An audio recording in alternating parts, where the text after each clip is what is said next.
اعوذ باللہ من الشیطان الرجیم، بسم اللہ الرحمن الرحیم۔ السلام علیکم میرے پیارے میٹھے اسلامی بھائیوں، میں عبدالشریف شیخ آپ کے سامنے پیش خدمت ہوں۔ آج میں ایمان کے 3 جز بتا رہا ہوں، غور فرمائیے۔ پہلا ہے ایمان باللہ، دوسرا ایمان بالرسول اور تیسرا ایمان بالآخرت۔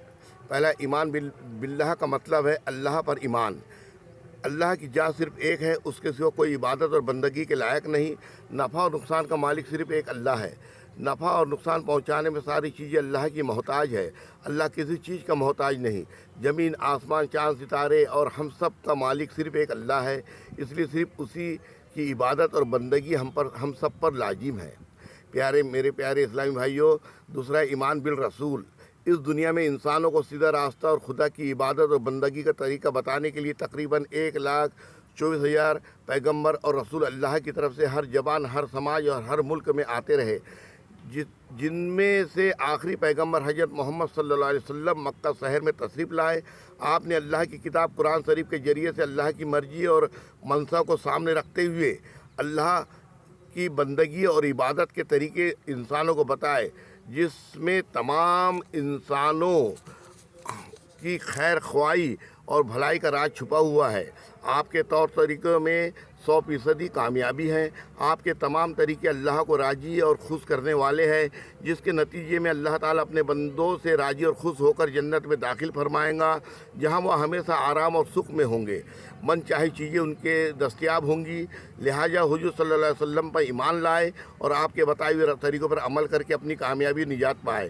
کہ محمد سے وفا تو نے تو ہم تیرے ہیں، یہ جہاں چیز ہے کیا لوح قلم تیرے ہے۔ آپ کے فرمان کو حدیث اور طریقہ زندگی کو سنت کہتے ہیں۔ آپ عرب شہر کے مکہ میں 571 عیسوی میں پیدا ہوئے، اس لیے آپ کی زبان عربی ہے۔ اللہ کی کتاب قرآن شریف آپ پر 23 سال میں اتاری گئی، اس لیے وہ بھی عربی میں ہے، اور جنت کی زبان بھی عربی ہی ہوں گی۔ تمام عبادتیں اور جان عربی میں ادا کی جاتی ہے، اس لیے ہمیں عربی زبان سیکھنا اور سمجھنا چاہیے میرے پیارے بھائیوں۔ تیسرا ہے ایمان بالآخرت۔ قیامت دنیا پر ایک دن ایسا آنے والا ہے جب سورج، چاند، ستارے اور آسمان ٹوٹ پھوٹ جائیں گے اور دنیا کی ہر چیز فنا ہو جائیں گی۔ اس بھیانک دن کو قیامت کہتے ہیں۔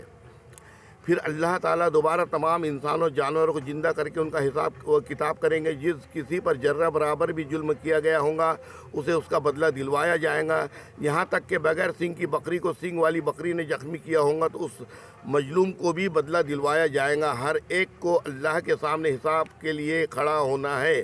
ایسے بھیانک دن کو آخرت، حساب کا دن اور قیامت کبریٰ کہتے ہیں۔ قیامت کا دن 50,000 سال کے برابر ہوگا۔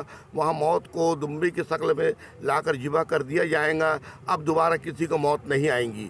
کافر، مشرک، باغی اور اللہ سے نافرمان جہنم میں داخل کیے جائیں گے، جہاں انہیں خون پیپ اور پینے کے لیے ملیں گے۔ سانپ اور بچھو انہیں ڈسیں گے اور آگ میں انہیں جلایا جائے گا۔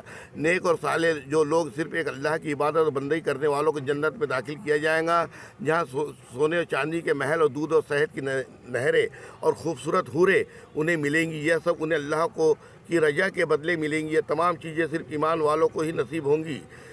بغیر ایمان کے کوئی بھی شخص جنت میں داخل نہیں ہوگا میرے میٹھے اسلامی بھائیوں۔ اس لیے ہر شخص کو اللہ، اس کے رسول حضرت محمد صلی اللہ علیہ وسلم پر اور آخرت پر ایمان لانا ضروری ہے۔ بغیر ایمان کے کوئی شخص مرے تو ایسا انسان جانور سے بھی بدتر ہے۔ جانور تو اپنے مالک کو پہچانتے، لیکن انسان عقل مند اور سمجھدار ہو کر بھی اپنے مالک کو نہیں پہچانتے۔ اس سے بری بات اور کیا ہو سکتی ہے؟ سارے جہاں کی خبر ہے، اپنے جہاں سے بے خبر ہے۔ سمجھداری، عقل مندی کی بات تو یہ ہے کہ ہم اللہ اور اس کے رسول صلی اللہ علیہ وسلم پر اور آخرت پر ایمان لائے۔ اللہ کی مدد، نصرت ہمارے ساتھ ہوں گی۔ قیامت میں حضرت محمد صلی اللہ علیہ وسلم اللہ تعالیٰ کے سامنے ہماری سفارش کریں گے اور ہمیشہ جنت میں داخلہ ہوں گا۔ یہ میں نے ایمان کے 3 جز آپ کو بتایا ہوں میرے پیارے اسلامی بھائیوں۔ اچھا لگے تو مجھ گنہگار بندے کو اپنی دعا میں یاد کرتے ہوئے میرے اس چینل کو لائک کر کے، سبسکرائب کر کے دوسرے تک کے شیئر کر دیجیے، تاکہ دوسرے لوگ بھی اس سے فائدہ اٹھا سکے۔ السلام علیکم رحمۃ اللہ وبرکاتہ۔